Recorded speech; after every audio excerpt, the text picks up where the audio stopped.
Welcome to प्रहार classes guys. मेरा नाम है चंदन त्रिपाठी और आज की वीडियो में हम लोग डिस्कस करने वाले हैं 9 अक्टूबर के करंट अफेयर्स बूस्टर की वीडियो। तो इसमें चलिए सबसे पहली चीज़ देख लेते हैं कि भारतीय वायुसेना दिवस कब मनाया जाता है। 8 अक्टूबर को मनाया जाता है। क्यों मनाया जाता है? क्योंकि 8 अक्टूबर 1932 को ब्रिटिश साम्राज्य द्वारा इसकी स्थापना की गई थी। इस बार का जो आईएएफ का दिन है वो चंडीगढ़ में एक शानदार परेड और फ्लाई पास्ट के साथ 90वां स्थापना दिवस मनाया गया है। इसके बाद आईएएफ के बारे में कुछ चीज़ें डिस्कस कर लेते हैं। इसकी जो स्थापना हुई थी वो 8 अक्टूबर 1932 को ब्रिटिश साम्राज्य द्वारा की गई थी। आईएएफ करंटली जो है यानी प्रेजेंट टाइम में दुनिया की चौथी सबसे बड़ी वायुसेना है और 26 जनवरी 2002 को अर्जन सिंह जो है भारतीय वायुसेना के पहले और अब तक एकमात्र 5 सितारा अधिकारी हैं। तो कहीं भी प्रश्न आए कौन इसमें से 5 सितारा अधिकारी हैं, तो उसमें से सिर्फ एक ही हैं, वो अर्जन सिंह हैं। ये आप लोग याद रखिएगा। इसके बाद कमांडर इन चीफ, वायुसेना प्रमुख और आदर्श वाक्य इनका क्या क्या है, इसको डिस्कस कर लेते हैं। कमांडर चीफ जो होते हैं हमेशा राष्ट्रपति होते हैं, तो इस समय राष्ट्रपति द्रौपदी मुर्मू जी हैं। इसके बाद वायुसेना प्रमुख जो हैं वो BR चौधरी हैं। आदर्श वाक्य क्या है वायुसेना का? Touch the sky with the glory. इसके बाद अगला जो डेज और इवेंट्स में का सीरीज है उसमें से एक हम डिस्कस कर लेते हैं। विश्व मुस्कान दिवस 7 अक्टूबर को मनाया जाता है। मनाया गया है 2022 में। वैसे ये मनाया जाता है हर साल अक्टूबर महीने के पहले शुक्रवार को मनाया जाता है। इस साल संयोग बस ये 7 अक्टूबर को पड़ा है। ये कब से मनाया जा रहा है और किस लिए मनाया जा रहा है? ये पहली बार 1999 में मनाया गया था। हार्वे बाल द्वारा मनाया गया था। ये अमेरिका के मैसाचुसेट्स के एक कलाकार हैं जिन्होंने 1963 में स्माइली फेस बनाया था। हर साल इसकी थीम एक ही होती है और वो होती है दया का कार्य करें, एक व्यक्ति को मुस्कुराने में मदद करें। इसके बाद अपॉइंटमेंट्स के बारे में देख लेते हैं। तो ए बाला सुब्रमण्यम जो आदित्य बिरला सन लाइफ के MD और CEO हैं, उनको association of mutual funds in India यानी AMFI के अध्यक्ष के रूप में फिर से चुना गया है। जबकि एडलवाइस की MD जो है राधिका गुप्ता, इनको AMFI के उपाध्यक्ष के रूप में चुना गया है। तो AMFI क्या है? सेबी में पंजीकृत म्यूचुअल फंड्स की सभी एसेट मैनेजमेंट कंपनियों का एक संघ है और इसमें करंटली 43 मेंबर्स हैं। इसके बाद सेबी के बारे में कुछ चीज़ें डिस्कस कर लेते हैं। सेबी एक विधायी बॉडी है यानी स्टेटूटरी बॉडी है जिसकी स्थापना जनवरी 30, 1992 में की गई थी। इसका हेडक्वार्टर जो है वो मुंबई में है।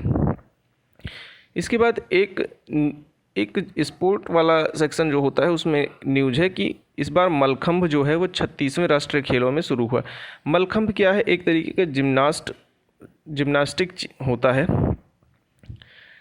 एक तरीका जिम्नास्टिक होता है जिसमें या तो ऐसे खड़े लकड़ी पर इस पर तेल वगैरह लगा के इस पर जिम्नास्ट किया जाता है, जैसे हवा में कुछ लटके हुए हैं, या फिर ये लकड़ी इस तरीके से भी हो सकती है, इसमें कोई समस्या नहीं है। तो इसमें कुश्ती और हवाई योग का प्रदर्शन करते हैं। इसके बाद इसको देख लेते हैं। इस खेल को इसी साल के शुरुआती में खेलो इंडिया यूनिवर्सिटी गेम्स में भी शुरू किया गया है, जहां मध्य प्रदेश ने सबसे ज़्यादा जो है पदक जीता, जिसमें 5 स्वर्ण, 5 रजत और 2 कांस्य पदक सहित 12 पदक कुल मध्य प्रदेश ने जीता है। इसके बाद पूजा पटेल हैं, ये भी न्यूज़ में है। इनकी फ़ोटो आप लोग देख सकते हैं। ये क्यों न्यूज़ में है? क्योंकि इन्होंने योगासन, जो पारंपरिक अपना योगासन है, उसमें स्वर्ण पदक जीतने वाली पहली एथलीट बन गई हैं।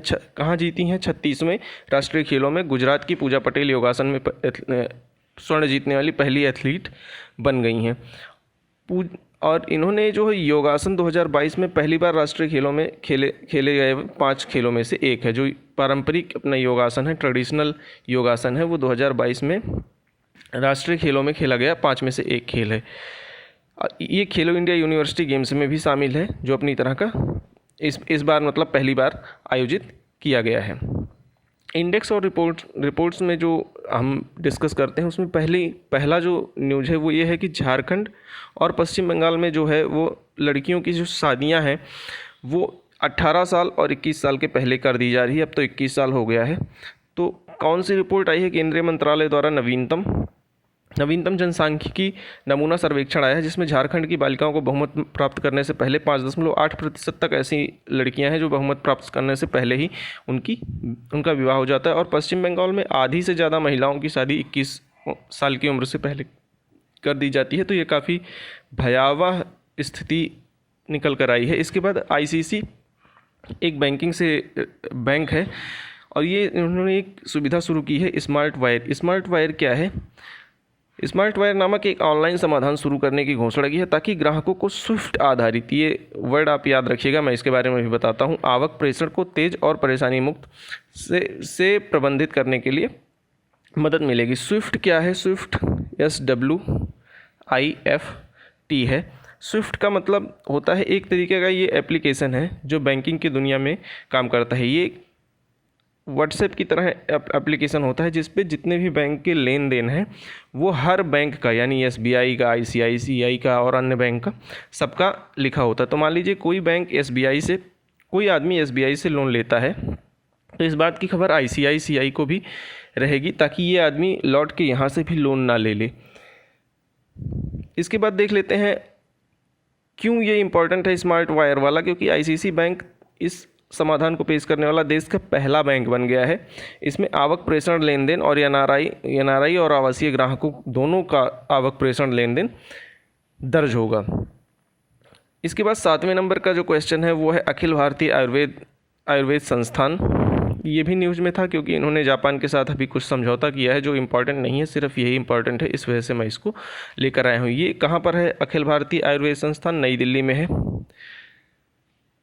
और 2015 में इसकी स्थापना हुई थी, पर इसकी घोषणा जो हुई थी 5 मई 2020 को हुआ था, अटल बिहारी वाजपेयी जी के द्वारा हुआ था। वैद्य राम नारायण शर्मा स्मृति पुरस्कार में वितरण समारोह के दौरान इन्होंने घोषणा किया था कि एक आयुर्वेद अस्पताल बनाया जाएगा जिसकी उत्पत्ति अखिल भारतीय आयुर्वेद संस्थान से हुई है। इसके बाद उत्तर प्रदेश की एक न्यूज़ है कि उत्तर प्रदेश ने अपनी पहली महिला PAC बटालियन का गठन किया हुआ है। 3 बटालियन हैं इसमें गठन हुआ है, पहली बार 3 महिला बटालियनों का गठन किया है और तीनों का नाम जो है वो अलग अलग है। रानी अवंतीबाई लोधी के नाम पर, उदय देवी के नाम पर और झलकारी बाई के नाम पर इनका नाम रखा गया है, जिससे जिन्होंने भारतीय स्वतंत्रता संग्राम में अपने प्राणों की आहुति दी। तो सब दूसरी बार देख लेते हैं, रानी अवंतीबाई लोधी, उदय देवी और झलकारी बाई के नाम पर इनका नाम रखा गया है। इनकी जो स्थापना है वो बदायूं, लखनऊ और गोरखपुर में की जाएगी। अगला जो स्टेट अफेयर है वो है नागालैंड से। ये आप मछली को ध्यान से देख लीजिए क्योंकि यही की है। नागालैंड में खोजी गई है मछली की ये नई प्रजाति। कौन खोजा है? मोकोचुंग के फजल अली कॉलेज के शोधकर्ताओं ने खोजा है। कहाँ पर खोजा है? नागालैंड के दीखो नदी में। तो दीखो नदी भी इम्पॉर्टेंट हो गई है, अब आप लोग याद रखिएगा। इस नई प्रजाति का नाम क्या रखा गया है? पेथिया डिकुएंसिस रखा गया है। ये पेथिया जीनस से लिया गया है। पेथिया जीनस की जो मछलियाँ होती हैं जनरली 5 से 8 सेंटीमीटर की होती हैं और इनको आम तौर पर बार्ब्स कहा जाता है। तो पेथिया डिकुएंसिस बार्ब्स की सभी प्रजातियों में अद्वितीय मतलब यूनिक, इसके जैसा कोई नहीं है, क्योंकि यहाँ जो नर मछलियाँ हैं उनमें भी लाल और नारंगी पंख होते हैं। यहाँ पर आप लोग देख सकते हैं लाल और नारंगी पंख है। इसके बाद जो सबसे लास्ट न्यूज़ है वो है एस्टोरिया एरोस्पेस को मिला है पहला माइक्रो कैटेगरी का ड्रोन मिला हुआ है एस्टीरिया एरोस्पेस को। तो सबसे पहले जान लेते हैं माइक्रो कैटेगरी का ड्रोन क्या होता है। माइक्रो कैटेगरी मतलब जो सूक्ष्म ड्रोन होते हैं, यानी 250 ग्राम से लेके 2 किलोग्राम तक के जितने भी ड्रोन होते हैं वो माइक्रो कैटेगरी के ड्रोन होते हैं। कहाँ से मिला है? DGCA से मिला है और स्वदेशी रूप से निर्मित है। इस ड्रोन का जो नाम है वो A200 है।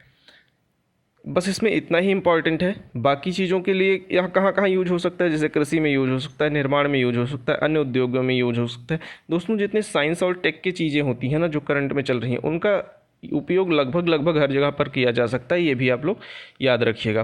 तो दोस्तों, इस वीडियो में इतना ही है। होप आपको वीडियो बहुत अच्छी लगी हो। अगर वीडियो अच्छी लग रही हो तो वीडियो को लाइक कीजिए, चैनल को सब्सक्राइब कीजिए और अपने दोस्तों के साथ शेयर करना ना भूलें। Thank you very much.